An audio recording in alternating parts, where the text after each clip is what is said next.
So what I do is I start out with a blank. It's about, in this case, about 3 by 3 by 8 or so, and you'll see why this is a little cumbersome as I get to it. But one of the things that I want to do, I want to move around so much that your camera's just going to be not a problem. It'll be like, yeah. I can just do it from here. So So for this to work properly, a couple things have to happen. For one, you want a blank that's really square on all 6 sides, because you want to have a center line that everything's going to line up with properly.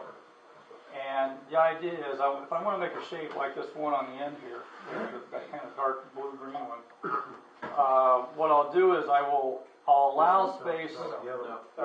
Yeah, and be careful with the legs; they're just stuck on with pins. So I want to allow a space at the bottom for a tenon, about like yay. The actual tenon is going to be about there. And then I want to draw kind of a basic shape of the vessel that I want to make. Something like this, let's say.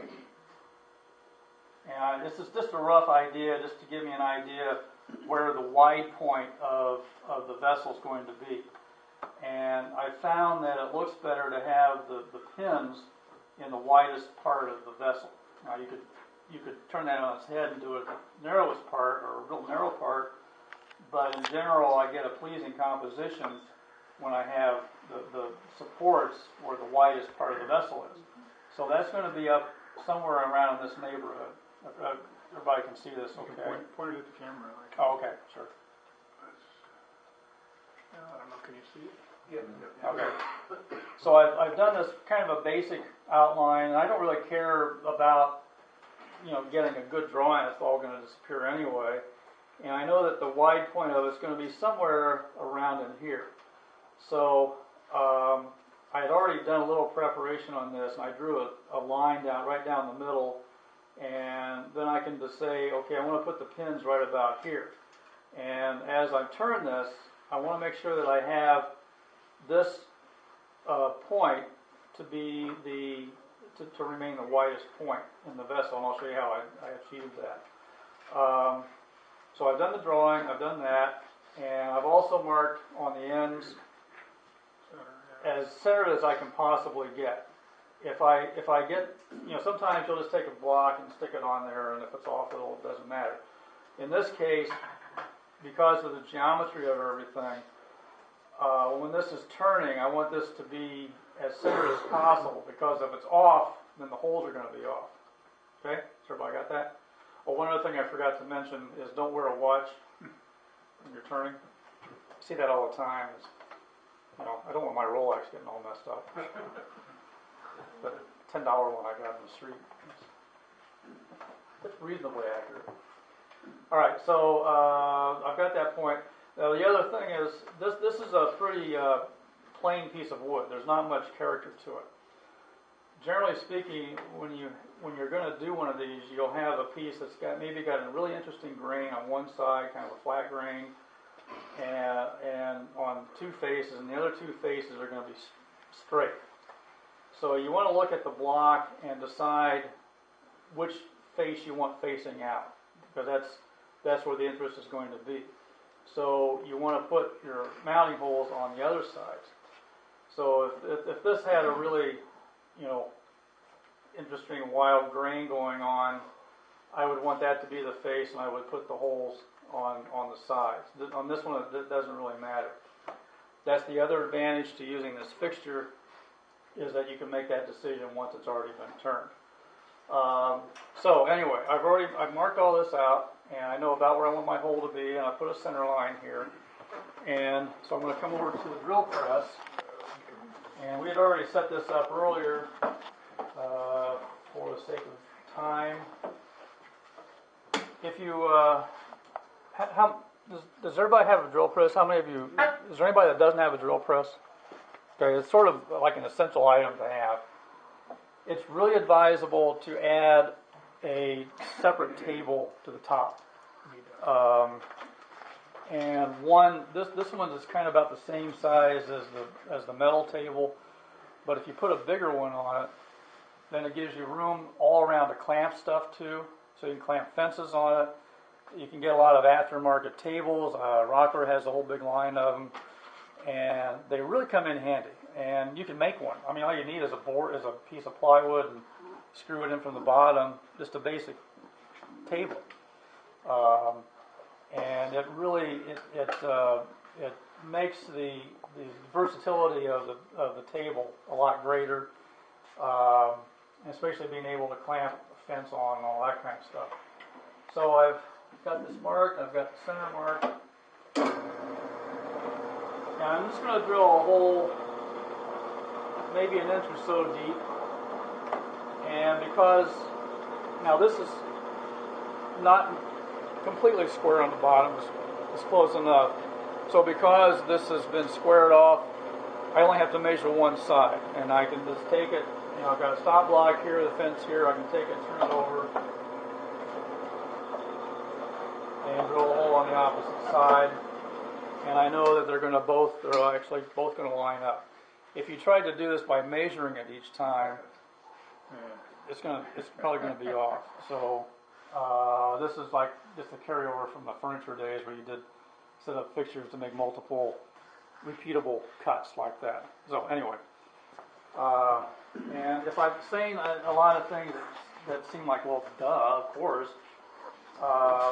forgive me for that, but not everybody knows all that. So okay, now this is the. So I want to make this a little bit bigger. I started using. Do you know what the Streb centers are? I started using those not too long ago, and I really like them because you get a really nice grip. And with one like this, you got to put a lot of pressure on it. And the Streb center, you can really get a good grip, and it doesn't put a big hole in the bottom. So I found them really handy, and you don't have to get the actual Streb brand, or I think Woodcraft carries one, it's like $20. So the other thing that I forgot to mention, when you first start laying this out, and you want to find the center line of the blank, and the easiest way to do that is to use a zero center ruler. Are you familiar with these? Yeah. Mm-hmm. Get these like at Home Depot, other places. It's a lot easier than trying to. I mean, you can do it without it, but if you've got like 3 and 13/64, what's after that? You know. So the first thing I want to do is I'm going to turn this around,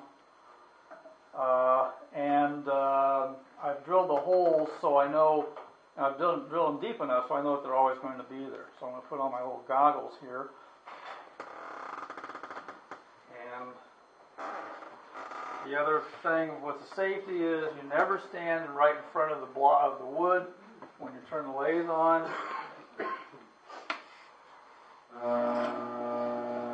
And you never start out. If you don't have a variable speed lathe, you're kind of at a disadvantage because you can't gradually crank the speed up. So if you're in the market for a lathe, you know, my advice would be not to get one that's got fixed pulleys. You know, most of the lathes now, except for like the Jet Minis and a couple of the really small ones, have variable speed. And it's a safety thing as well as a convenience thing. You can get everything to work just right for you.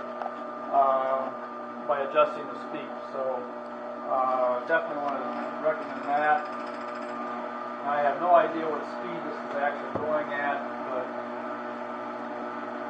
it's okay. Now I'm going to start out, I don't use a roughing gouge because the one I've got is like a really crappy cheap one, and I just never really learned how to use it, so I just use a bowl gouge, and we'll see what happens. Right now, all I'm trying to do is get this down around.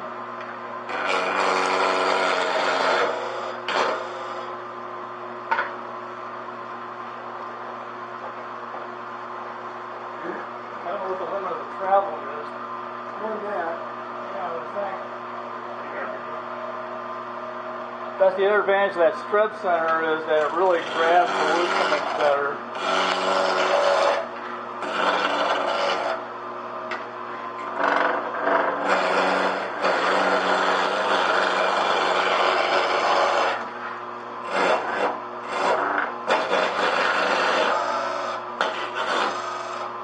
Now, if you have a good sharp roughing gouge, you can do this probably a lot faster.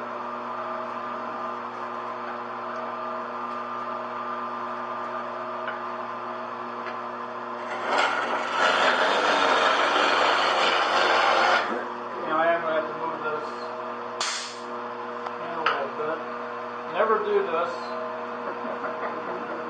Never move your. Wow, this is the limit of the travel. Okay. Do it.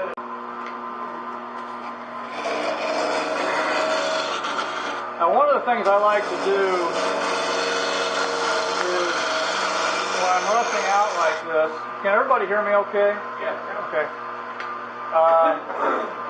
Is I like to try to make as straight a cylinder as I can, and I do this as kind of a to develop a sort of a memory for it,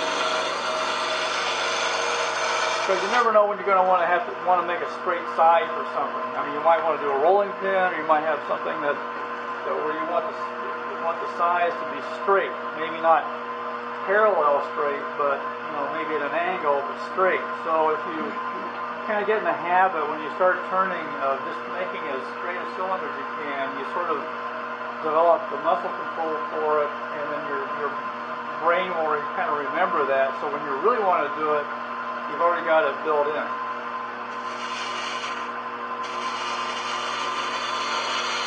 And again, I'm not, all this is going to go away.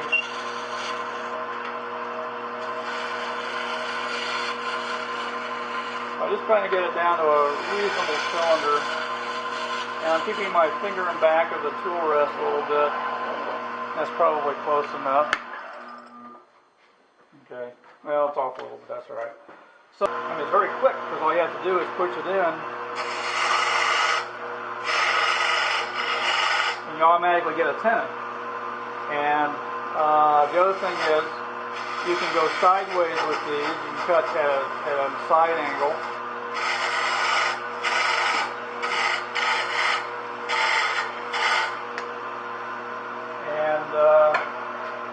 So it gives me the square shoulder and all that at the same time.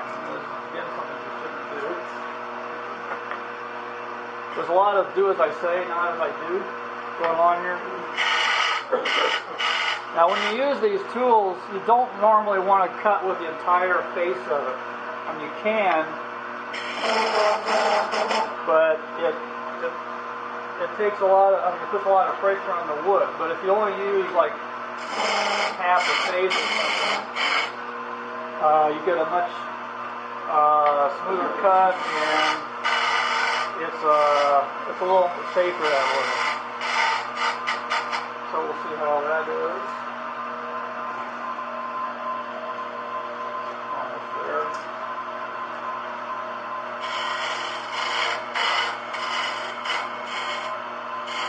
And I do, because this is a Vicmark chuck that I'm going to use, and the Vicmarks have that keystone shaped chuck for spool feeding.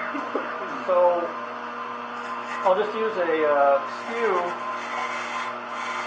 to do the same thing on the end here, just a little bit.